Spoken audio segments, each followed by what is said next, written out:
সুপ্রিয় ছাত্রছাত্রীবৃন্দ, আদর্শ মহাবিদ্যালয় কর্তৃক আয়োজিত অনলাইন ক্লাসে তোমাদের স্বাগতম। আমি মোহাম্মদ শাহনুর খান, প্রভাষক, ব্যবস্থাপনা বিভাগ। আজ যে ক্লাসটি নিতে যাচ্ছি তা প্রথম বর্ষ ব্যবস্থাপনা অনার্স বিভাগের ছাত্রছাত্রীদের জন্য। আজকের বিষয় প্রিন্সিপালস অফ ম্যানেজমেন্ট। প্রথমে আমরা আজ ব্যবস্থাপনা সম্পর্কে ধারণা নেয়ার চেষ্টা করব। সামনে তোমাদের পরীক্ষা। তোমরা ইতিপূর্বেই আমার এই ক্লাসটি সরাসরি ক্লাসরুমে বসে হয়তো করে ফেলেছ। তারপরেও তোমাদের কিছু বিষয়ে কিছু দিকে আমি তোমাদের নির্দেশনা দেওয়ার চেষ্টা করছি ব্যবস্থাপনা বিভাগ সম্পর্কে, ব্যবস্থাপনা সম্পর্কে। আশা করি মনোযোগ দিয়ে তোমরা ক্লাসটি দেখবে। প্রথমে আমাদের জানতে হবে ব্যবস্থাপনা বিভাগের ছাত্রছাত্রী হিসেবে আমাদের ভালো জ্ঞান থাকা উচিত ব্যবস্থাপনা কি, ব্যবস্থাপনা কাকে বলা হয়। ব্যবস্থাপনা ইংরেজি ম্যানেজমেন্ট শব্দটি ইতালীয় ম্যানেজিয়ার শব্দ হতে এসেছে, যার অর্থ হলো অশ্ব বা ঘোড়াকে পরিচালনা করা। ফরাসি শব্দ ম্যানেজার অথবা ম্যানেজ থেকেই ম্যানেজমেন্ট শব্দটি এসেছে, এটি মনে করা হয়। কিন্তু বর্তমানে কেবল ঘোড়া বা অশ্বকেই পরিচালনা করাকে বোঝায় না, একটি পরিবার অর্থাৎ মানুষের জীবনের দৈনন্দিন কাজের সমগ্র বিষয়েই ব্যবস্থাপনার প্রয়োগ এখানে উল্লেখ করা হয়ে থাকে। এখানে ম্যানেজমেন্ট বলতে তাই বলা যায় যে ম্যানেজ মেন ট্যাক্টফুলি, অর্থাৎ মানুষকে কৌশলগতভাবে পরিচালনা করাই হচ্ছে ম্যানেজমেন্ট। মানব সম্পদকে কৌশলগতভাবেই সুন্দরভাবে সুষ্ঠুভাবে পরিচালনা করা। আবার বলা যায় যে প্রতিষ্ঠানের লক্ষ্য উদ্দেশ্য অর্জনের জন্য যাবতীয় উপায় উপকরণগুলোর সুষ্ঠু ও কার্যকর ব্যবহারকেই ব্যবস্থাপনা বলা হয়। এখানে আমাদের হেনরি ফেওলের মতে ব্যবস্থাপনা হলো পূর্বানুমান ও পরিকল্পনা, সংগঠন, নির্দেশনা, সমন্বয় ও নিয়ন্ত্রণের সমষ্টি। তাই বিশেষজ্ঞদের সংজ্ঞা পর্যালোচনা করলে আমরা বলতে পারি যে ব্যবস্থাপনা হলো কতগুলো কাজের ধারাবাহিক প্রক্রিয়া এবং এই কাজগুলো পরস্পর সম্পর্কযুক্ত। এটি নির্দিষ্ট লক্ষ্য অর্জনের জন্য গৃহীত পদক্ষেপ। এর মাধ্যমে উপায় উপকরণ সমূহের সর্বোচ্চ ব্যবহার নিশ্চিত করা যায়। আমরা ব্যবস্থাপনার কার্যাবলীগুলো যদি একটু ধারণা নেই তাহলে দেখতে পাচ্ছি যে ব্যবস্থাপনার কার্যাবলীর মধ্যে রয়েছে সর্বপ্রথমে আসছে পরিকল্পনা। পরিকল্পনা বলতে আমরা কি বুঝি? পরিকল্পনা ইংরেজি হচ্ছে প্ল্যানিং।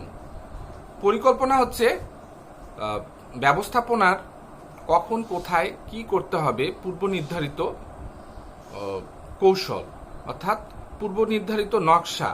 পরিকল্পনা হচ্ছে কখন কার মাধ্যমে কিভাবে কাজগুলো সম্পাদন করা হবে, যাবতীয় বিষয় পূর্বহিতেই নির্ধারণ করাকেই পরিকল্পনা বলা হয়।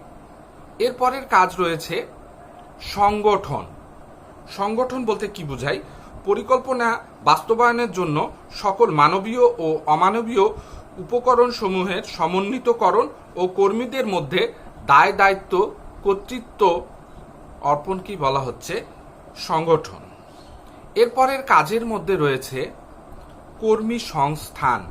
কর্মী সংস্থান বলতে কি বোঝায়? কর্মী সংস্থান হলো কার্য সম্পাদনের জন্য প্রতিষ্ঠানের প্রয়োজনীয় কর্মী সংগ্রহ, নিয়োগ, মানোন্নয়ন, পদোন্নতি, বদলি, ছাঁটাই ইত্যাদি কাজের সমষ্টিকেই বলা হচ্ছে কর্মী সংস্থান। এরপরে 4 নম্বর কাজ হচ্ছে নির্দেশনা। নির্দেশনা ইংরেজি হচ্ছে ডাইরেক্টিং। যে প্রক্রিয়ায় ব্যবস্থাপক কর্মীকে কোনো কাজ করা, কখন কিভাবে সম্পন্ন করতে হবে ইত্যাদি বিষয়ে পরামর্শ, আদেশ, নির্দেশ প্রদান করে তাকেই বলা হচ্ছে ডাইরেক্টিং বা নির্দেশনা। এরপরে বলা যায় প্রেষণা। প্রেষণা মানে কি? প্রেষণা মানে হচ্ছে মোটিভেশন। মোটিভেশন হচ্ছে কর্মীকে কাজে উৎসাহিত করার যে প্রক্রিয়া, অর্থাৎ মানুষ কেন কাজ করে, তাদেরকে কাজ করার জন্য উৎসাহ দিতে হবে, পুরস্কার দিতে হবে, প্রয়োজনে ভয়ভীতি প্রয়োগ করতে হবে, অর্থাৎ তাদের দ্বারা কাজটি আদায় করতে হবে। এজন্য সর্বপ্রথমে আমাদের রয়েছে সবচেয়ে গুরুত্বপূর্ণ বিষয় হচ্ছে প্রেষণা। কর্মীকে কাজে আগ্রহী করে তোলার কৌশলকেই বলা হচ্ছে প্রেষণা।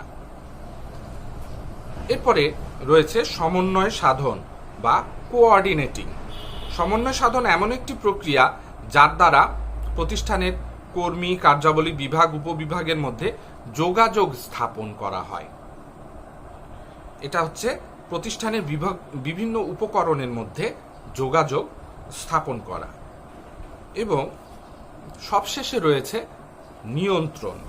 নিয়ন্ত্রণ হচ্ছে পরিকল্পিত উপায়ে কাজটি সঠিকভাবে সম্পাদন করা হচ্ছে কিনা তা তদারকি করা, যাচাই বাছাই করা, এবং যদি কোনো ভুল ত্রুটি হয়ে থাকে তা সংশোধনীয়মূলক ব্যবস্থা গ্রহণ করাকে নিয়ন্ত্রণ বা কন্ট্রোলিং বলা হচ্ছে। তাহলে আমরা ব্যবস্থাপনার কাজগুলো আমরা কি কি দেখতে পাচ্ছি? এখানে সংক্ষিপ্ত রূপ পোস্ট কোর দ্বারাও প্রকাশ করা হয়। ব্যবস্থাপনার কার্যাবলীগুলোকে পোস্ট কোর, এই পোস্ট কোর্বের ধারণাটি দিয়েছেন লুথার গুলিক।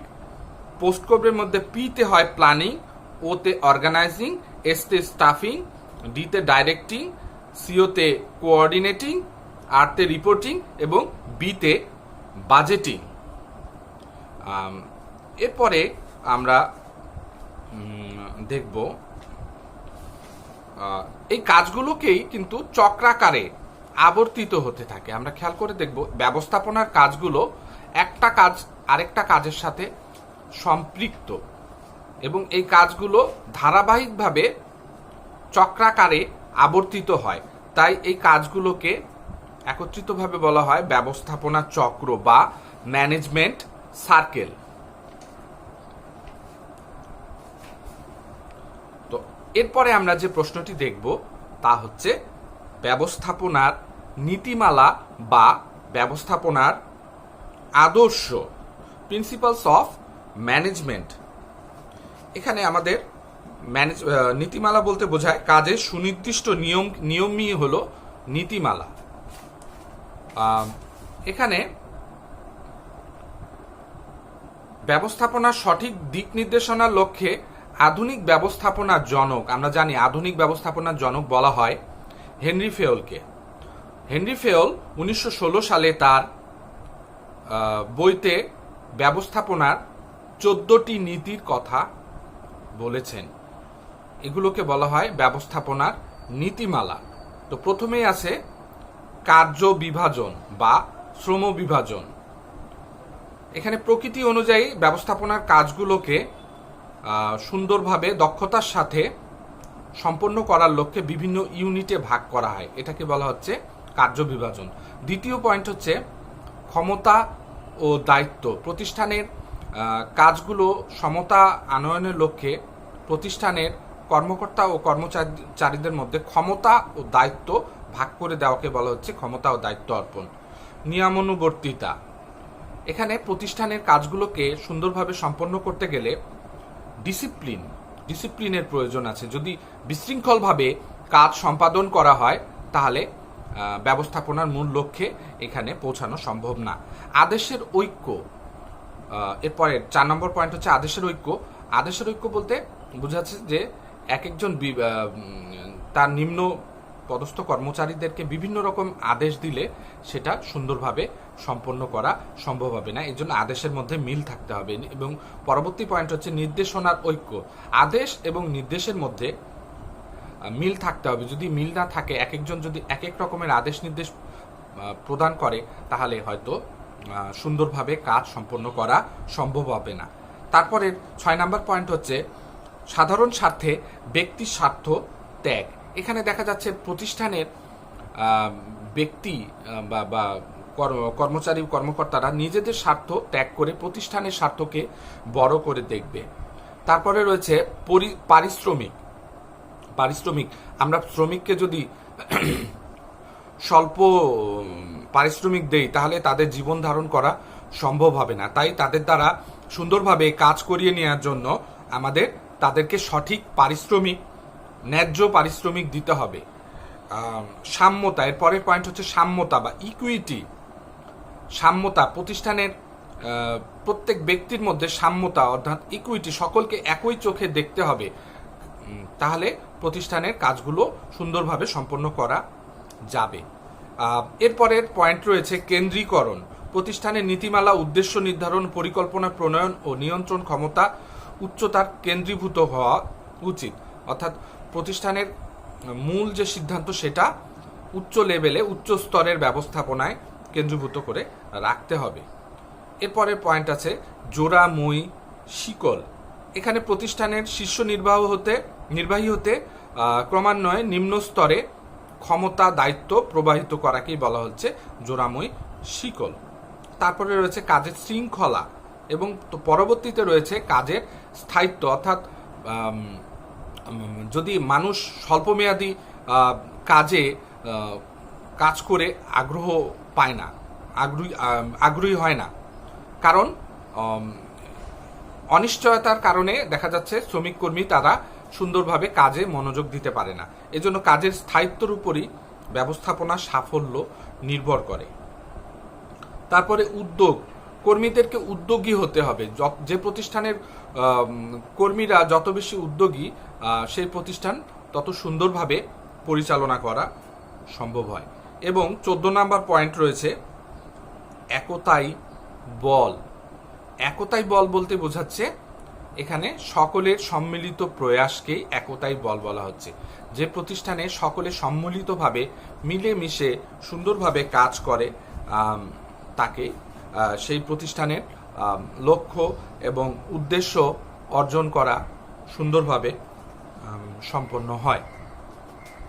আচ্ছা, এরপরে আমরা জানব ব্যবস্থাপনা কলা না বিজ্ঞান, এই প্রশ্নটি চলে আসে। ব্যবস্থাপনা কলা না বিজ্ঞান সেটা জানার আগে আমাদের জানতে হবে যে কলা কি। কলা হচ্ছে ব্যক্তির সৃজনশীল ক্ষমতা ও দক্ষতাই হলো ব্যবস্থাপনা কলা।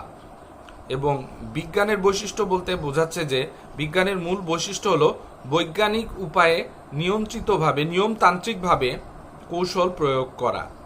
তো এখানে আমরা দেখতে পাচ্ছি একদিকে ব্যবস্থাপনা সুনির্দিষ্ট একটা কৌশল, তাই এটা কলার মধ্যে পড়ছে। আবার এটা সুশৃঙ্খল ও সুসংগত একটি জ্ঞান, সুতরাং এটি বিজ্ঞানও বলা যায়। সুনির্দিষ্ট রীতিনীতির মাধ্যমে এই কৌশল প্রয়োগ করা হচ্ছে এবং ব্যাপক পরীক্ষা নিরীক্ষার মাধ্যমে এর সিদ্ধান্তে উপনীত হতে হচ্ছে। তাহলে এটা বলা যাচ্ছে যে ব্যবস্থাপনা একদিক দিয়ে একটি বিশেষ কৌশল যা রীতিনীতির মাধ্যমে অগ্রসর হয়। একটু আগে আমরা ব্যবস্থাপনার নীতিগুলো দেখতে পেলাম এবং এখানে বলা হচ্ছে যে সুনির্দিষ্ট পরীক্ষার মাধ্যমে এই ডিসিশন বা সিদ্ধান্ত নেওয়া হয়ে থাকছে। সুতরাং ব্যবস্থাপনাকে আমরা বলতে পারি একদিক দিয়ে কলা বিজ্ঞান উভয় ক্ষেত্রে এই বিষয়টি প্রযোজ্য। এরপরে আমরা দেখব ব্যবস্থাপনার গুরুত্বগুলো কি কি। তো ব্যবস্থাপনার গুরুত্বের মধ্যে সর্বপ্রথমে আসে লক্ষ্য অর্জন। যে আমরা জানি যে ব্যবস্থাপনা মূল উদ্দেশ্য হচ্ছে লক্ষ্য উদ্দেশ্য বাস্তবায়ন। অন্যান্য বিষয়ের মতো মুনাফা অর্জনের উদ্দেশ্য না, এখানে মুনাফা অর্জনের পাশাপাশি মূল লক্ষ্য উদ্দেশ্য অর্জন। যেমন আমরা বলেছি যে ব্যবস্থাপনা হচ্ছে সার্বজনীন বিষয়, যে সবকিছুর মধ্যেই আমরা আমাদের দৈনন্দিন জীবনের প্রতিটি কাজের মধ্যেই ব্যবস্থাপনার প্রয়োগ দেখতে পাই। যেমন আমরা যদি একজন ভালো ছাত্র, তার মূল লক্ষ্য উদ্দেশ্য হচ্ছে A+ পাওয়া, সেই লক্ষ্যে তাকে কি করতে হবে, পরিকল্পনা করতে হবে, সেই অনুযায়ী তাকে কাজ করতে হবে। তাহলে এখানে মুনাফা অর্জন প্রযোজ্য নয়। তেমনি প্রতিষ্ঠানে মুনাফা অর্জনের পাশাপাশি মূল লক্ষ্য অর্জনও এখানে প্রয়োজন রয়েছে। তারপরে বলা যায় যে সম্পদের পরিপূর্ণ ব্যবহার। আমরা জানি যে ব্যবস্থাপনার মূল লক্ষ্যই হচ্ছে ব্যবস্থাপনা নিয়োজিত উপায় উপকরণগুলোর সঠিক এবং কার্যকর ব্যবহার নিশ্চিতকরণ, এটাকেই বলা হচ্ছে ব্যবস্থাপনা। এরপরে রয়েছে দক্ষতা বৃদ্ধি। ব্যবস্থাপনার মাধ্যমে দেখা যায় যে শ্রমিক কর্মীদেরকে কি করি আমরা, প্রশিক্ষণের ব্যবস্থা করি। এই প্রশিক্ষণের মাধ্যমে তাদের দক্ষতা বৃদ্ধি পায় এবং দক্ষতা বৃদ্ধি পেলে তারা কাজে আগ্রহী হয়ে ওঠে। ব্যয় হ্রাস। আমাদের ব্যবস্থাপনার সঠিক প্রয়োগের মাধ্যমে আমরা প্রতিষ্ঠানে নিয়োজিত উপায় উপকরণগুলোকে সঠিক এবং নিয়মতান্ত্রিকভাবে আমরা পরিচালনা করছি। এর ফলে আমাদের প্রতিষ্ঠানের খরচ কমে আসে। সম্পর্কের উন্নয়ন। ব্যবস্থাপনার মাধ্যমে ব্যবস্থাপনার উচ্চ স্তর থেকে নিম্ন স্তরের কর্মীদের মধ্যে একটা সুসম্পর্ক গড়ে ওঠে। এছাড়াও মালিকের সাথে শ্রমিকের এবং প্রতিষ্ঠানের সাথে নিয়োজিত প্রতিষ্ঠানের সাথে জড়িত যেসব ব্যক্তি আছে তাদের মধ্যে সম্পর্কের উন্নয়ন ঘটে। ব্যবস্থাপনার মাধ্যমে সুন্দরভাবে কাজ করার ফলে এখানে আমাদের উৎপাদনও বৃদ্ধি পায়, কারণ আমরা দেখেছি যে বৈজ্ঞানিক উপায়ে আমরা এখানে সিদ্ধান্ত নিচ্ছি, ব্যাপক পরীক্ষা নিরীক্ষার মাধ্যমে আমরা এখানে সিদ্ধান্ত নিতে পারছি, তাই এখানে আমাদের উৎপাদন বৃদ্ধি পাচ্ছে। সবশেষে বলা যায় যে শৃঙ্খলা প্রতিষ্ঠা। ব্যবস্থাপনা একটা সুনির্দিষ্ট উদ্দেশ্য এবং কৌশল, যার মাধ্যমে আমাদের এখানে প্রতিষ্ঠানে শৃঙ্খলা প্রতিষ্ঠা করা সম্ভব হয়। কর্মী এবং তাদের কাজের মধ্যে একটা সুন্দর শৃঙ্খলা সৃষ্টি হয় এবং এর ফলে আমাদের উৎপাদন বৃদ্ধি পাচ্ছে। এবং সবশেষে বলা যায় জীবনযাত্রার মান উন্নয়ন। ব্যবস্থাপনার মাধ্যমে আমরা অনেক শিল্প প্রতিষ্ঠান এবং নিত্য নতুন পণ্যদ্রব্য আবিষ্কার করছি, যার ফলে আমাদের জীবনযাত্রার মান উন্নত হচ্ছে। তো আজকে এই ছিল তোমাদের জন্য ক্লাসটি। আশা করি তোমরা স্বাস্থ্যবিধি মেনে চলে সুন্দরভাবে জীবনযাপন করবে। করোনা ভাইরাসের প্রাদুর্ভাব কমে গেলেই ক্লাস শুরু হলে আমাদের আবার দেখা হবে ইনশাল্লাহ। তোমরা ভালো থাকবে, সুস্থ থাকবে, এই কামনা করে আজ বিদায় নিচ্ছি। ধন্যবাদ।